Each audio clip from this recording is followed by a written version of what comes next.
दोस्तों नमस्कार। दोस्तों आज तो हकीकत आप जान लीजिए, अन्यथा आप इसी बात में फंसे रह जाएंगे कि प्रधानमंत्री ने चीन को लेकर जिन बातों का जिक्र किया वह सच है या झूठ है। क्योंकि बार बार आपके भीतर यह एहसास जागता होगा कि दरअसल देश के रक्षा मंत्री ने जो पहले कहा और प्रधानमंत्री ने जो उसके बाद कहा, दोनों में बहुत बड़ा अंतर है। जिन बातों का जिक्र देश के विदेश मंत्री ने कर दिया और उससे उलट प्रधानमंत्री ने उन्हीं बातों को नए तरीके से रख दिया, बड़ा अंतर है। देश के पूर्व सैन्य अधिकारी हों, देश के डिफेंस स्ट्रेटजिस्ट हो, जिन बातों का जिक्र कर रहे हैं प्रधानमंत्री ने उससे उलट की परिस्थितियां सामने रख दी, तो क्यों नहीं प्रधानमंत्री ने झूठ कहा या सच कहा, पूरा देश इसी में उलझ जाए। हमें लगता है इसकी जरूरत होनी नहीं चाहिए। इसलिए नहीं होनी चाहिए क्योंकि प्रधानमंत्री का पद अपने आप में इतना जिम्मेदारी वाला पद है, जहां पर जो शख्स बैठा होगा वह झूठ सच के बीच में चीजों को नहीं देखेगा। आप कहेंगे तो इससे पहले या मौजूदा वक्त में, जैसे आज ही लेफ्टिनेंट जनरल स्तर की जो बैठक हो रही है, उस बैठक का फिर क्या मतलब है? हम कह रहे हैं उतनी बात नहीं है। 6 जून को भी बैठक हुई थी, 10 जून को भी बैठक हुई, 12 जून को तो इसी बात को लेकर बैठक हुई कि गलवान घाटी के भीतर 3 जगहों पर जहां विवाद है उसे सुलझाया कैसे जाए। लेकिन फिर भी प्रधानमंत्री ने कहा कि दरअसल भारत की जमीन पर कहीं कोई सैनिक चीनी नहीं आया है। इसे झूठ सच मानने के हिसाब से मत चलिए। जरा यह सोचने की कोशिश कीजिए कि आने वाले वक्त में, यानी 1 साल 2 साल के बाद, जब आप मौजूदा वक्त के पन्ने पलटेंगे तो आपको लगेगा, अरे जिस वक्त हम इस बात को लेकर बहस कर रहे थे कि चीन को लेकर प्रधानमंत्री ने जो बयान दिया वो सच है या झूठ है, दरअसल उसी वक्त चीनी सत्ता के साथ भारतीय सत्ता कुछ नए संबंध बना रही थी, व्यापार की नई नई परिस्थितियां बन रही थी, कुछ नए समझौते हो रहे थे, एमयू पर साइन हो रहा था। ये आने वाले 2 बरस के बाद अगर ये पन्ने मौजूदा वक्त को लेकर खुलेंगे तो आप हैरत में आ जाएंगे, ऐसा कैसे हो सकता है। देश के भीतर तो गुस्सा है, देश में तो चीनी सामानों के बहिष्कार करने, तोड़ने फोड़ने की स्थितियां पैदा हो रही है, फिर सरकार समझौता कर लेगी। और यह बड़ा हाइपोथेटिकल क्वेश्चन है कि दरअसल ऐसा 2 साल के बाद ऐसा होगा। यकीनन अभी हम कह रहे हैं, लेकिन 2 साल के बाद यह क्यों होगा, कोई भी कह सकता है। तो हमें लगता है कि किसी भी सत्ता को समझने के लिए या नेता को समझने के लिए उसके ऊपर जो जिम्मेदारी है, उन जिम्मेदारियों को लेकर वह का जो विजन है और जिस स्तर पे वो काम करता है, इसे समझना चाहिए। 15 तारीख को गलवान घाटी में हिंसक झड़प हुई, भारत के 20 जवान शहीद हो गए, उसमें एक कर्नल स्तर के भी अधिकारी थे। 7 दिन ही तो हुए हैं, आज 22 तारीख है। लेकिन याद कीजिए डोकलाम में एक तरफ तिब्बत, एक तरफ भूटान, एक तरफ भारत, और पतली सी मुर्गे की गर्दन की तरह उसको कहा जाता है वो है। और वहां पर चीन अगर कब्जा करने की दिशा में बढ़ रहा था और कब्जा कर लेता तो पूरा नॉर्थ ईस्ट का इलाका जो है वो भारत से कट जाता। बड़ी असंभव सी परिस्थिति थी, और वो 7 दिन की परिस्थिति नहीं थी, वो 73 दिनों की परिस्थिति थी। और डोकलाम में भारतीय सेना और चीनी सेना आमने सामने 73 दिनों तक खड़ी रही। 16 जून से लेकर 28 अगस्त तक 2017 का वाकया है। 73 दिनों के बीच में कोई सौदे हो रहे थे। 73 दिनों के बाद भी भारत सौदे दर सौदे चीन के साथ करता चला गया। उन 73 दिनों के दौर में भारत जिन कस्मों को खा रहा था, भारत से मतलब यहां राजनीतिक सत्ता है कि चीन के साथ व्यापार बंद करेंगे, चीन को छोड़कर अब हम आत्मनिर्भर बनने की स्थिति में आएंगे, और चीन को पता नहीं क्या उसके अल्टरनेटिव तौर पर हम क्या क्या रिश्ते बना लेंगे। तो 2017 को आज जरा पहले परख लीजिए, तब आप मौजूदा वक्त में इस झूठ और सच के खेल में नहीं फंसिएगा। आपके सामने कुछ फैक्ट्स रहने चाहिए। हमें लगता है एक एक करके आज फैक्ट्स आपके सामने रखते हैं। पहला फैक्ट तो हम आपके सामने यही रखते हैं कि दरअसल 16 जून को जब डोकलाम में चीनी सेना और भारत की सेना आमने सामने खड़ी थी और उसकी शुरुआत हुई थी, उस दौर में चले जाइएगा तो जबरदस्त तनाव था, और उसके बाद तनाव बढ़ते जा रहा था हफ्ते दर हफ्ते। लेकिन 16 जून के 4 दिन के बाद 20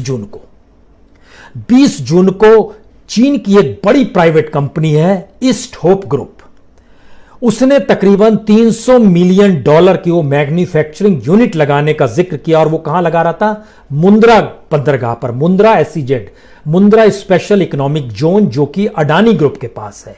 यानी समझौता किसके साथ हो रहा था?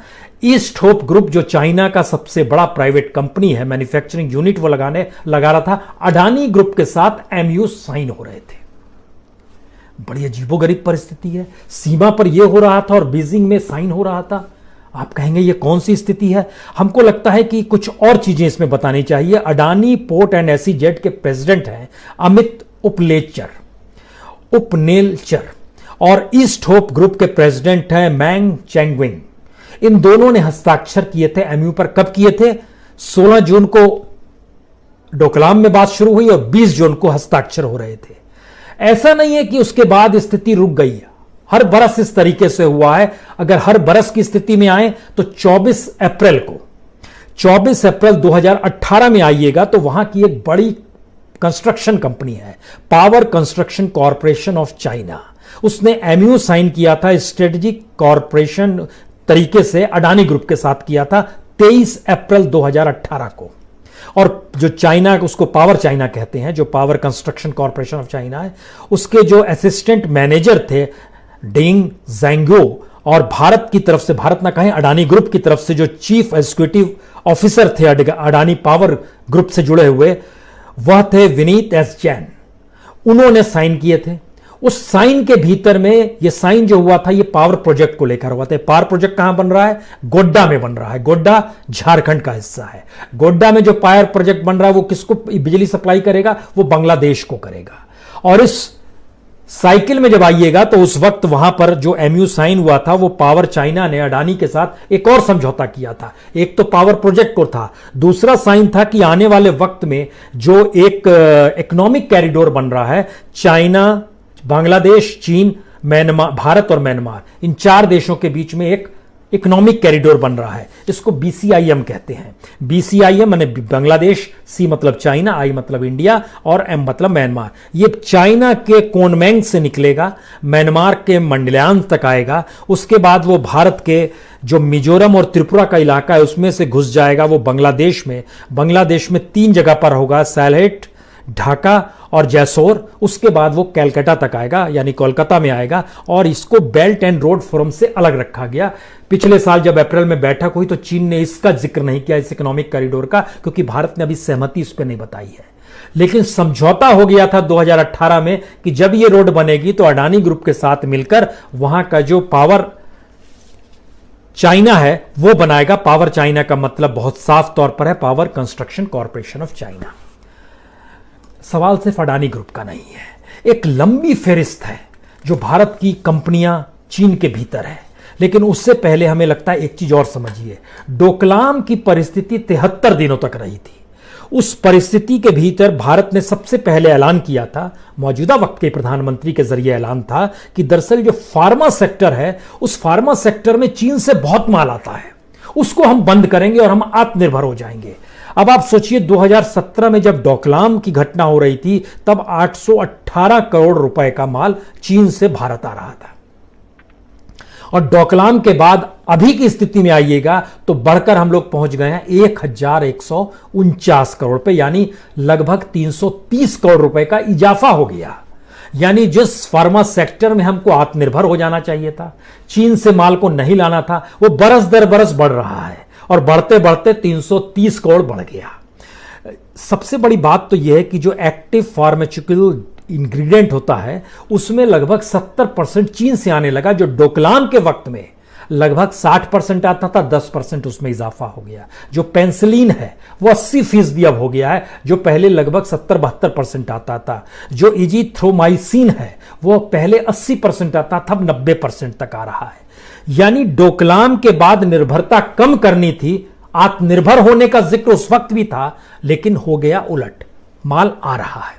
इतना ही नहीं, हमें लगता है कि ओवरऑल अगर आप बिजनेस भी देखिएगा, डोकलाम के समय जो बिजनेस था चाइना के साथ वो तकरीबन $60 बिलियन का था, जो कि मौजूदा वक्त में बढ़कर 68 बिलियन हो गया, यानी 68 बिलियन हो गया, यानी $8 बिलियन उसमें भी इजाफा हो गया। भारत का भी इजाफा हुआ है। भारत लगभग 12 बिलियन से 16 बिलियन तक पहुंचा है। चीन के मुकाबले कम है, लेकिन भारत ने भी अपना माल खूब बेचा है। और इस खूब माल बेचने की परिस्थिति में हम कुछ कंपनी, हमने तो अडानी ग्रुप का नाम लिया, चूंकि डोकलाम की घटना के वक्त ही एमयू पर साइन हो रहा था। लेकिन देखिए दोस्ती का आलम क्या है दोनों देशों के बीच में। लगभग डोकलाम के बाद से 22 बैठकें भारत और चीन के बीच में हुई है, व्यापार को लेकर कि व्यापार बढ़ाएंगे। डोकलाम में कहा जा रहा था व्यापार कम करेंगे, जैसे अभी कहा जा रहा है व्यापार खत्म करेंगे, कम करेंगे, चीनी माल नहीं लाने देंगे, कंपनियों को नहीं घुसने देंगे, फला प्रोजेक्ट रद्द कर दो, ये कर दो, वो कर दो। अभी तो 7 दिन ही हुए हैं, वो तो 73 दिन का खेल था। उस 73 दिन के बीच बाद में 22 बैठकें हुई हैं। 22 बैठकों का जिक्र नहीं करते हैं, सिर्फ पिछले साल की महत्वपूर्ण 6 बैठकों का जिक्र कर लेते हैं। 2019 में जो बैठकें हुई हैं, नई दिल्ली में 22 फरवरी को बैठक होती है joint working group and skill development की, दिल्ली में बैठक हुई। उसके बाद बीजिंग में बैठक होती है 7 मई को, वर्किंग ग्रुप ऑन फार्मास्यूटिकल्स, यानी फार्मा सेक्टर को लेकर फिर होती है कि हमको किसी भी रूप में, बड़ी तादाद में फार्मा कंपनियां भारत की चीन में हैं, हम उस पर भी आते हैं। फिर उसके बाद सितंबर में 7 और 9 सितंबर में न्यू दिल्ली में एक स्ट्रेटेजिक इकोनॉमिक डायलॉग होता है दोनों देशों के बीच में। 25 सितंबर को नई दिल्ली में एक 9th फाइनेंशियल डायलॉग होता है दोनों देशों के बीच में। 18 नवंबर को JWG यानी ज्वाइंट वर्किंग ग्रुप दोनों बैठता है सर्विसेज को लेकर, इस क्षेत्र में दोनों कैसे मिलकर काम करें, यह 18 नवंबर को होता है। और 29 नवंबर को, 28 और 29 नवंबर को वुहान वही शहर है जिसका जिक्र बार बार मौजूदा वक्त में कोविड-19 को लेकर हो रहा है। वुहान में नीति आयोग की बैठक होती है वहां के development research centre of China के साथ। यह सिर्फ 2019 की स्थिति हम बता रहे हैं, उसके बाद तो मान लीजिए आवाजाही रुक गई है इस दौर में, लेकिन 22 बैठकों में 6 बैठकों का हमने सिर्फ जिक्र किया है। अब जरा समझने की कोशिश कीजिए कि डोकलाम के बाद ही RBI ने बैंक ऑफ चाइना को इजाजत दे दी, कि लाइसेंस दे दिया कि वो भारत आकर बैंक खोल ले। और इससे पहले मनमोहन सिंह के दौर में ICBC यानी industrial and commerce bank of China जो था 2011 में इजाजत दी गई थी, उसके डोकलाम के बाद उसकी ताकत देखिए, उसने फिर बोला हम दूसरा ब्रांच खोलना चाहते हैं नई दिल्ली में। अभी तक उस पर मोहर लगी नहीं है, लेकिन उसको रद्द भी नहीं किया गया है कि हम नहीं देंगे। यानी आज नहीं कल दूसरा बैंक दिल्ली में भी खुल सकता है, industrial and commerce bank of China.